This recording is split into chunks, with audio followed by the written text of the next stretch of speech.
है जोश में, बातें कर होश में, हम यूं न आंखें दिखा। साइलरो साइला रे, क्या बोला फिर बोल रे, साइलरो साइला रे, क्या बोला फिर बोल रे, साइलरो साइला रे, क्या बोला फिर बोल रे। बहुत बहुत शुक्रिया गौरव। तो अभी लोग यही कह रहे हैं कि किसने क्या बोला, फिर से बोलो, बताओ। बहुत बहुत स्वागत है आप सभी का। इलेक्शन यात्रा देवरिया में है, आपके साथ मैं हूं विद्यानाथ झा। ये वो भूमि है जहां पर देव आकर निवास करते थे, ये वो भूमि है जहां पर ऋषि मुनि अपना निवास स्थान बनाया करते थे, और ये वो भूमि है जहां पर अगले 2 चरण में चुनाव होने हैं। और अगले 2 चरण का जो चुनाव है, क्या वो मुस्लिम आरक्षण पर आकर अटक गया है? क्योंकि प्रधानमंत्री नरेंद्र मोदी जिस मुद्दे को लेकर इंडिया गठबंधन को घेर रहे थे, प्रधानमंत्री नरेंद्र मोदी जिस मुद्दे को लेकर कह रहे थे कि ये लोग संविधान में संशोधन कर मुसलमानों को आरक्षण दे देंगे, वो बात समाजवादी पार्टी की तरफ से कही गई है कि अगर इंडिया गठबंधन की सरकार बनती है तो मुसलमानों को आरक्षण मिलना चाहिए और संविधान में संशोधन होगा। एसटी हसन जो कि सांसद हैं, उन्होंने ये बात कही है। आज इसी मुद्दे पर बात करेंगे। देवरिया की जनता हमारे साथ, एक बार जोरदार ताली बजा दीजिए, जोरदार ताली बजाइए। आवाज जानी चाहिए संसद भवन तक, नए और पुराने संसद भवन तक आवाज जानी चाहिए। हाँ, इधर से आवाज नहीं आ रही है, तो ये जोश बरकरार रखिएगा। और मंच पर हमारे मेहमान आ गए हैं, मेहमानों के पास मैं चलूंगा, लेकिन उससे पहले एक रिपोर्ट आपको दिखा देता हूं कि समाजवादी पार्टी ने क्या कहा है। प्रधानमंत्री नरेंद्र मोदी ने जो आरोप लगाया था, क्या वो आरोप सही निकला? और इंडिया गठबंधन के दिल में जो है वही आज समाजवादी पार्टी के नेता ने कह दिया।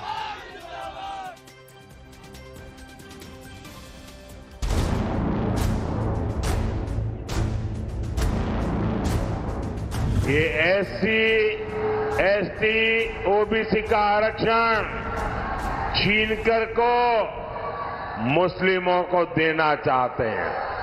आप मुझे बताइए, धर्म के आधार पर OBC, SC, ST आरक्षण अगर कटेगा तो यादव, कुर्मी, इन समाज का हक भी बचेगा क्या?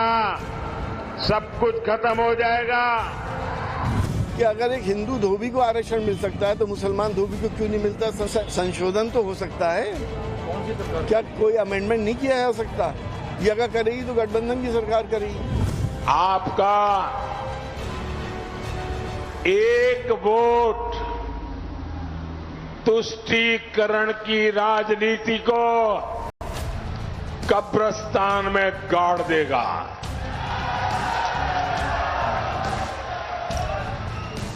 आपका एक वोट देश का भविष्य सुनिश्चित करेगा।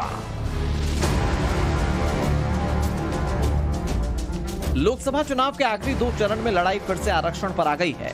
प्रधानमंत्री नरेंद्र मोदी और बीजेपी के बड़े नेता हर मंच, हर रैली से इंडी अलायंस पर SC/ST और OBC के आरक्षण को छीनकर मुस्लिमों को देने का आरोप लगा रहे हैं। अब आखिरी 2 चरण के चुनाव से पहले इंडी गठबंधन के खेल का राज खुल गया है।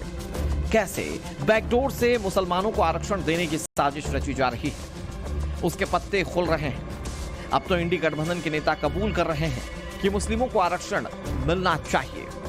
इतना ही नहीं, समाजवादी पार्टी के नेता ST हसन तो कह रहे हैं कि इंडी गठबंधन की सरकार आ गई तो संविधान में संशोधन कर मुस्लिमों को आरक्षण दिया जाएगा।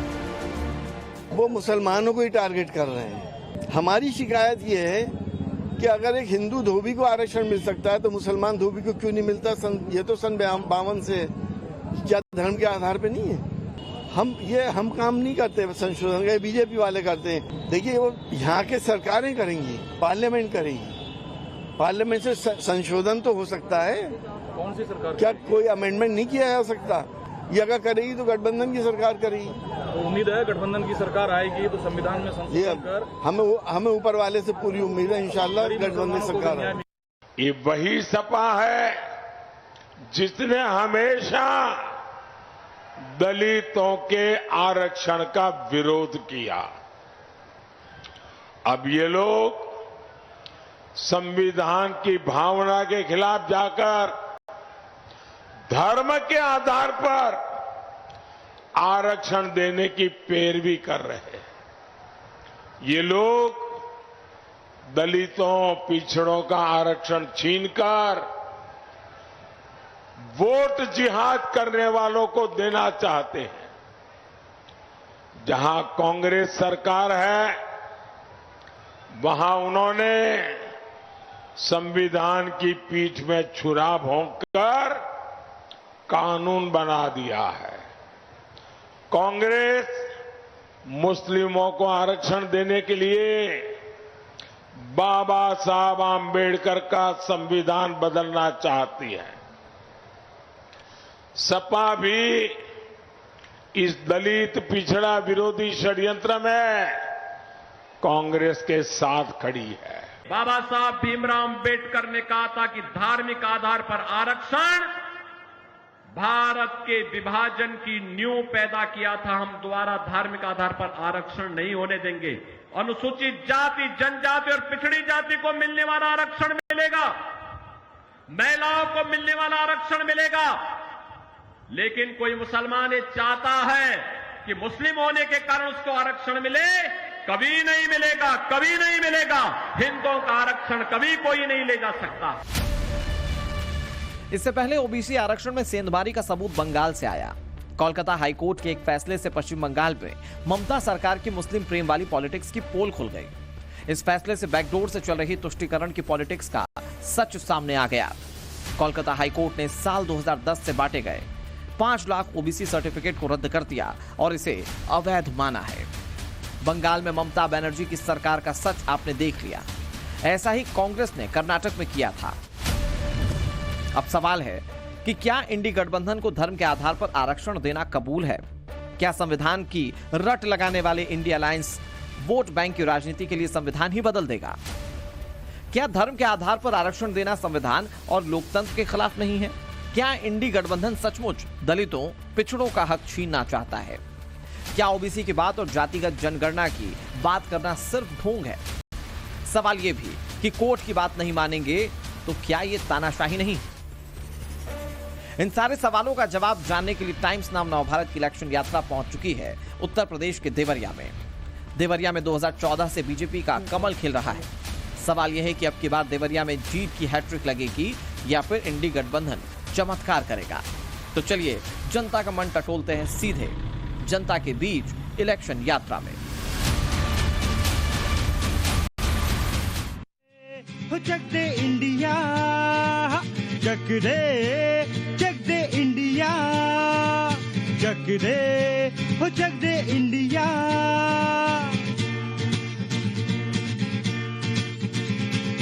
जग दे इंडिया।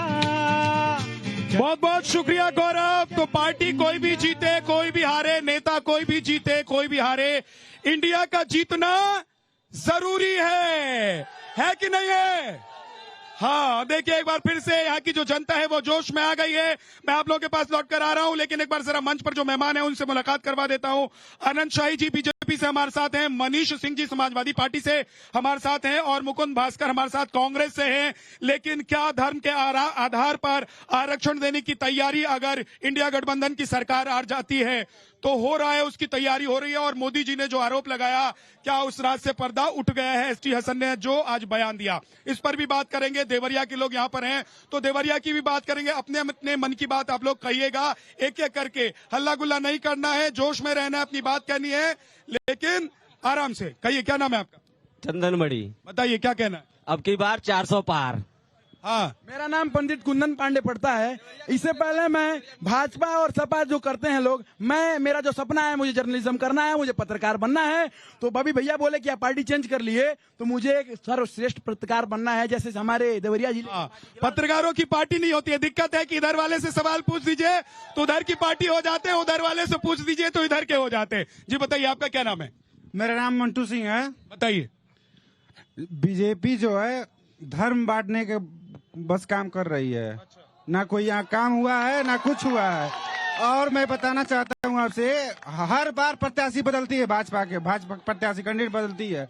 न तीसरी बार है, प्रथम कलराज मिश्रा थे, ना कुछ कोई काम हुआ था, दूसरा रमापति राम त्रिपाठी। ठीक है, एक चीज और मैं बता देता हूं जरा इस लोकसभा क्षेत्र के बारे में कि 5 सीटें यहां पर हैं और 5 की 5 सीटों पर बीजेपी है।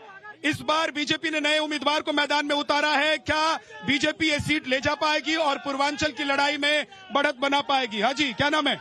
अगर प्रभु श्री राम का मंदिर किसी ने बनवा दिया तो बीजेपी धर्म में बांट रही है। कैसी सोच गलत है आपकी? आप कभी हिंदू हो ही नहीं सकते।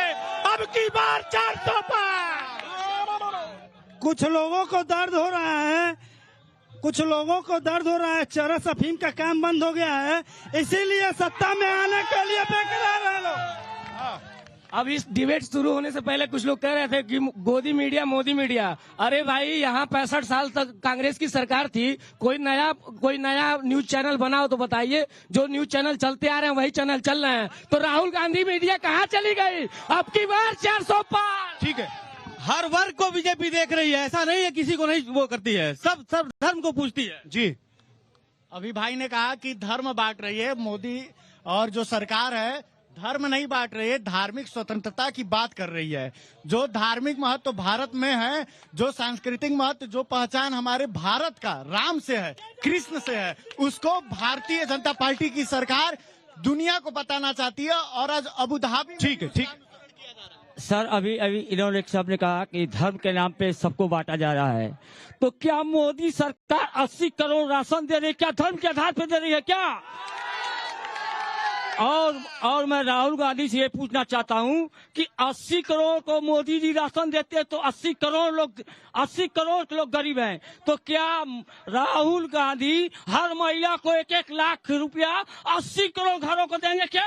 ठीक है, ठीक है। हाँ, पूरे भारत में भारतीय जनता पार्टी एक ऐसी पार्टी आई और ऐसा उदय हुआ, क्षेत्रीय पार्टियां अपना स्थान और जगह खोज नहीं पा रही हैं। इनकी कार्यकुशलता है और एक इस तरह का जनाधार और विश्व स्तर पे भारतीय जनता पार्टी ने जो भारत का नाम है शिखर पे पहुंचा। ठीक है, ठीक है, ठीक है। एक बार इधर 1 सेकंड रुक जाइए, 1 सेकंड। हाँ, इधर जो लोग रह गए एक मिनट।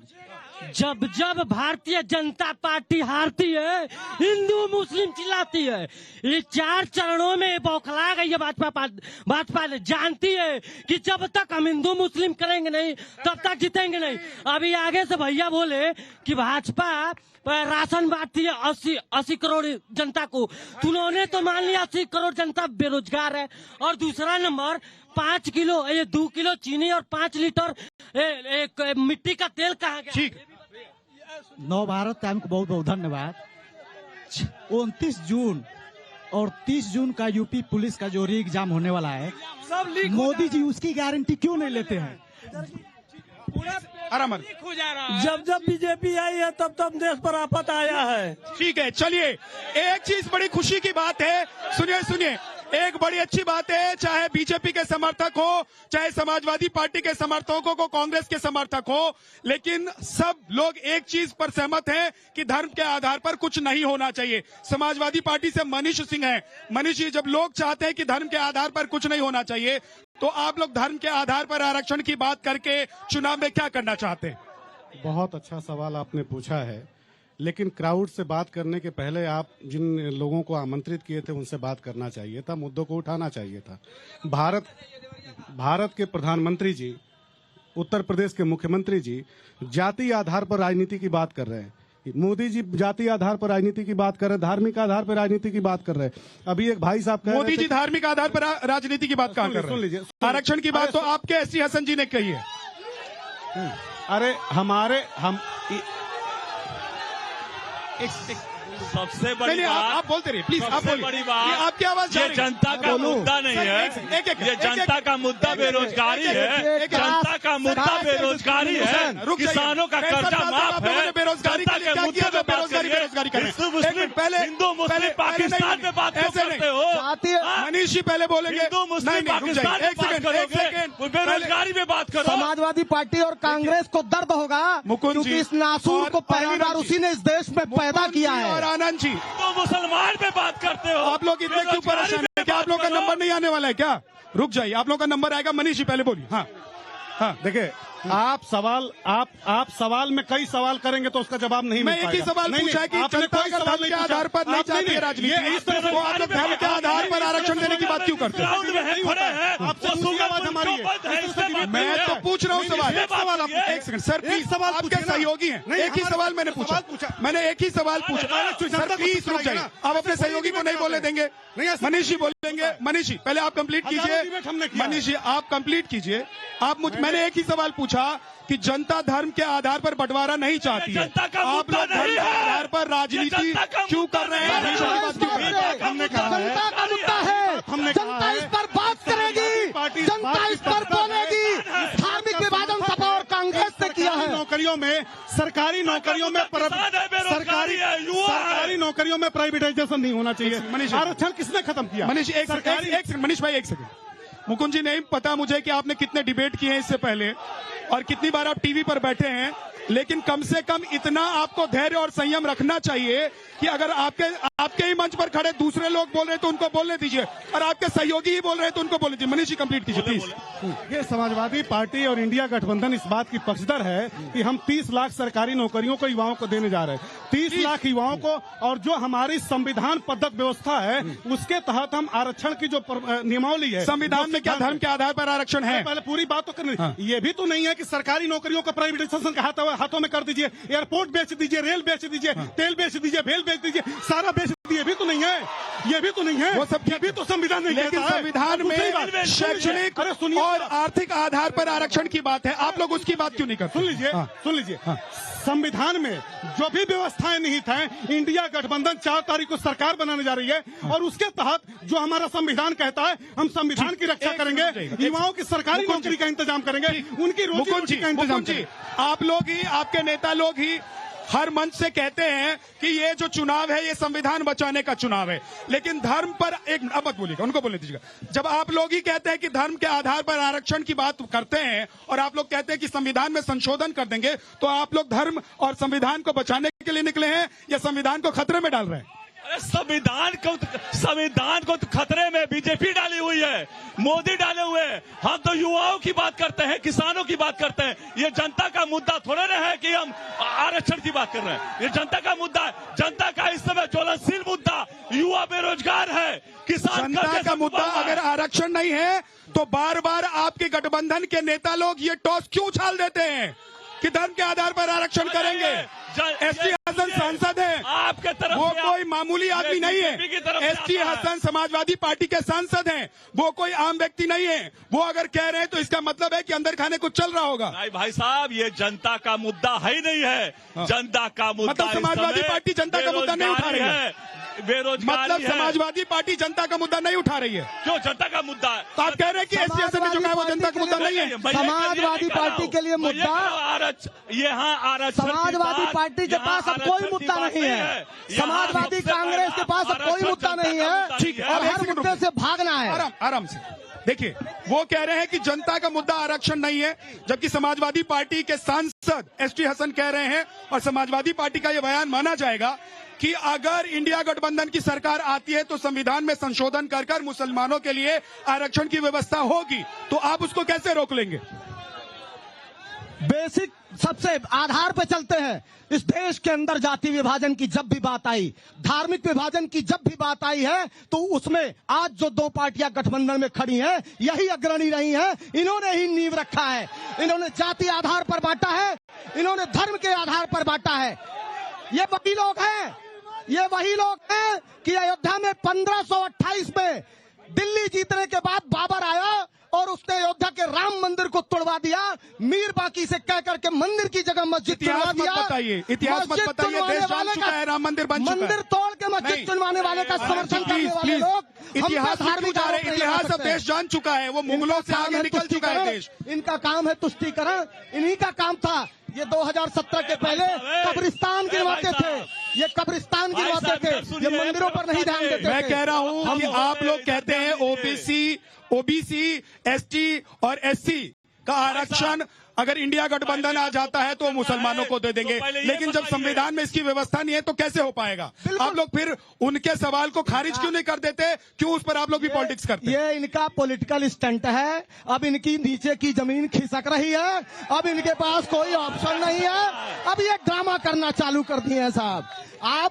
हमने दलितों के लिए, हमने पिछड़ों के लिए, वंचितों के लिए, गरीबों के लिए, रेहड़ी पटरी वालों के लिए हमने काम किया है। मोदी जी ने काम किया है, योगी जी ने काम किया है। ये उस पर बात करें, ये कब्रिस्तान शमशान पे बात न करें, ये कब्रिस्तान पे बात अब एक बार जनता को मनीष भाई बात न करें। ठीक है आनंद जी एक मिनट रुक जाइए। जनता को भी तय करने दीजिए। आनंद जी रुक जाइए, जनता को भी तय करने दीजिए। बोलिए जल्दी से, हम बताइए। दुर्गेश नाथ त्रिपाठी, पहले तो मैं आपसे क्षमा चाहूंगा कि आपने शुरू में कहा कि जीते हारे कोई जीतेगा इंडिया, उसको भारत कहिए, देश जीतेगा। दूसरी बात उन्होंने कहा कि बेरोजगारी, उनसे पूछिए 14 के बाद ये भाजपा सरकार आई है, वो कांग्रेस के नेता हैं, उनको रोजगार मिला है? भोजन कैसे बनता है? अब थोड़ा पीछे हटिए, तो कुछ महिलाएं हैं जो पीछे भीड़ में रह गई हैं, उनसे मैं बात करना चाहता हूँ। माता जी, क्या ये आरक्षण का जो मुद्दा बार बार उछल रहा है, यही है चुनाव का मुद्दा या कुछ और है? कुछ और है। हमारे 10 साल में प्रधानमंत्री ने बहुत अच्छा काम किया है और इसके लिए जनता खुश है, महिलाएं खुश हैं, और जो समाजवादी पार्टी है महिलाओं की इज्जत नहीं देती थी, इसके लिए मैं प्रधानमंत्री जी को बहुत बहुत बधाई देना चाहती हूँ। ये है इसके लिए। ठीक है, हटिए, एक सेकंड। अब मैं थोड़ा पीछे जाना चाहता हूं, लेकिन आप लोगों ने रास्ता रोक दिया। ये लोग रोजगार की बात करते हैं, 60 साल ये लोग थे, कौन सा रोजगार बांट दिया? और वो लोग बात करते हैं जिनकी विधानसभा में जमानत जब्त हो गई। ठीक है, एक सेकंड। अरे सर, बेरोजगारी की बात करें ना, क्या बोल रहे हैं आप लोग? समझ सवाल आज ये लोग आज मेरा सवाल बीजेपी प्रवक्ता से है। 10 साल तक बीजेपी को झोलिया भर भर वोट देते थे देवरिया जनता, डाला बंद कर दिया गया है, अंडरपास नहीं बनाया गया देवरिया। ठीक है, बोलो। आज जैसे भाई साहब बोले कि बेरोजगारी सबसे अधिक हो गई बीजेपी में, मैं इनसे ये पूछना चाहता हूँ, मैं इनसे ये पूछना चाहता हूँ कि आपके समय में कौन नियम कौन? ठीक है, मैं इंडी गठबंधन के नेताओं से पूछना चाहता हूं कि जब 70 सालों में 80 बार से अधिक संविधान को संशोधित करके उसको बदल दिया गया, लेकिन बस मोदी जी ने 370 धारा मोड़ दिया, तो आप कहते हैं कि देश खतरे में है, संविधान। ठीक है, अब इसका जवाब मनीष जी इसका जवाब दीजिए। एक सेकंड प्लीज, थोड़ा सा धैर्य रखिए, 1 मिनट धैर्य रखिए, मैं आप लोगों के पास आऊंगा। मनीष जी, 80 बार संशोधन जिस गठबंधन में आप हैं उस पार्टी ने संविधान में किया, ये सवाल है जनता का, तो अब एक बार और संशोधन आप लोग कर सकते हैं। पहले आप बोलिए, उसके बाद आप बोलिएगा। हाँ, देखिए, 400 लोग जिनके पीछे नहीं घूम रहे हैं, जिनके साथ 400 लोग नहीं चल रहे हैं, वो 400 पार करने की बात कह रहे हैं, जिनके साथ 400 लोग। और दूसरी बात सुन लीजिए, दूसरी सबसे बड़ी बात हम बता दें आपसे, 55 लाख रुपया भारत पर 2014 के पहले कर्जा था, आज के समय में 250 लाख रुपए भारत पर कर्जा है। तो जिस व्यक्ति ने देश को कर्ज की दलदल में ढकेल दिया, वो अभी देश को विकसित राष्ट्र बना रहा है। मेरे सवाल का जवाब नहीं दिया, मेरे सवाल का तो जवाब दीजिए। बताइए। सवाल जनता की तरफ से आया था, जो मैंने आपको टॉस किया था कि 80 बार अगर संशोधन पहले कर चुके हैं, तो एक संशोधन करके आप लोग दलित और इसके अलावा ओबीसी का जो आरक्षण है और शेड्यूल ट्राइब्स का जो आरक्षण है, वो आप मुसलमानों को दे सकते हैं। देखिए, आप बहुत निपुण पत्रकार हैं और आपका बड़ा देश सम्मान करता है, लेकिन दलित का, पिछड़ों का, अल्पसंख्यकों का, जो भी समाज में अगड़ों को ईडब्ल्यूएस मिला है, कभी समाजवादी पार्टी ने किसी भी मुद्दे पर बताइए विरोध किया? सुन लीजिए, समाजवादी पार्टी सबके नौकरी की बात करती है, खेत खलियान की बात करती है, गांव गरीब की बात करती है, किसान मजदूर की बात करती है, छात्रों की बात करती है, और समाजवादी पार्टी देश की रक्षा के लिए, देश की सुरक्षा के लिए और देश की संविधान के लिए। मुकुंद जी बोलिए, प्लीज बोलिए। आरक्षण की बात चली है, तो आप लोग संविधान संशोधन करके क्या आरक्षण मुसलमानों को दे देंगे, हिंदुओं का? आरक्षण जो मुद्दा है वो जनता का मुद्दा नहीं है। जनता का मुद्दा बेरोजगारी है। आपका बीसीसीआई का सेक्रेटरी होगा वो गृह मंत्री का बेटा। सुनिए भाई साहब, बीसीसीआई का राजीव शुक्ला जी को भूल गए। गृह मंत्री, अरे राजीव शुक्ला जी को भूल गए। रुकिए ना, उसमें क्यों जा रहे हैं? वो डिबेट का मुद्दा नहीं है, क्रिकेट डिबेट का मुद्दा नहीं। जल्दी से जवाब दीजिए, सिर्फ 30 सेकंड बचा है। वो कह रहे हैं आरक्षण मुद्दा ही नहीं है, बेरोजगारी मुद्दा है और महंगाई मुद्दा है। बेरोजगारी को सबसे संजीदगी में भाजपा ने लिया है, सबसे संजीदगी से। अभी मेरे साथी कह रहे थे कि 400 लोग जिनके पीछे नहीं है। याद करिए 2022 का चुनाव, इस पूरे जिले से आपका सुपड़ा साफ कर दिया था भारतीय जनता पार्टी ने। हमारे पार्टी जो है किसके लगता है इन लंपटों की फौज इसके अलावा होना है। देश जो है इसके अलावा समाजवादी पार्टी और कांग्रेस की एक ही नियत है, एक ही नियत है, दलितों का आरक्षण काट दें, पिछड़ों का आरक्षण काट दें, गरीबों को मिलने वाला लाभ काट दें और वो एक वर्ग विशेष को दे दे जो उनको वोट दे। ये तुष्टीकरण करना चाहते हैं। एक बार जनता के पास मैं जा रहा हूं, लेकिन आप लोग थोड़े पीछे हो जाइए। एक सेकंड, थोड़े से पीछे हो जाइए। देखिए अब वक्त बहुत थोड़ा सा बचा है। एक बार मैं कोशिश करता हूं जितने लोगों की बात आ सके जल्दी जल्दी अपनी बात करिए, जल्दी जल्दी। माइक छोड़ो, मतलब जिस देश के प्रधानमंत्री बोलते हैं 2 करोड़ रुपया देने के लिए, 15 लाख खातों में देने के लिए, काला धन लेने 4 लाख पार के अंतर चीनी मिल ग्राउंड है और अभी तक चीनी मिल का कोई भी सवाल नहीं है। मैं भाजपा के प्रवक्ता से पूछना चाहता हूँ कि चलिए बहुत बहुत शुक्रिया। आज देवरिया से इलेक्शन यात्रा में इतना ही। कल आपसे मुलाकात होगी कुशीनगर में। आप चलते चलते आपको दिखाते हैं ग्रीन लैम्प, कुछ मेरा कुछ तुम्हारा। कोई 400 का सिलेंडर आपने 1200 पहुंचा दिया है। 24,000 कैरेट का 10 ग्राम का सोना आपने 75,000 पहुंचा दिया है। डॉलर आपने 83 रुपया पहुंचा दिया है। पेट्रोल आपने 100 का लगभग पार कर दिया है। देश पे लगभग 155 करोड़ का लाख करोड़ का कर्ज हो चुका है। जनता को बताना चाहिए। आपने ना महिलाओं का सम्मान किया, ना युवाओं का सम्मान किया, और बात करते हैं मंच से महिलाओं की, तो आपको जनता को बताना चाहिए 10 साल आपने कोई काम नहीं किया। भाजपा ने 10 सालों में कार्य किया है। रोड का देख लीजिए, रोड की जाल बुन दिया है। हमारे जिले में ही हम लोग कुछ साल पहले तक रोड में जाते थे तो 1 घंटे की 10 किलोमीटर की दूरी में 1-1.5 घंटे लग जाते थे। अभी रोड का जाल ऐसे बुना जा रहा है कि हम लोग देख के दिल गदगद हो जा रहा है। हमारे यहाँ 5-5 लाख रुपए का ये आयुष्मान कार्ड का लाभ मिल रहा है, गरीबों को मिल रहा है, राशन मिल रहा है, लोगों को सुरक्षा मुहैया कराया गया है और जिले में हमारे अस्पताल बन गया है।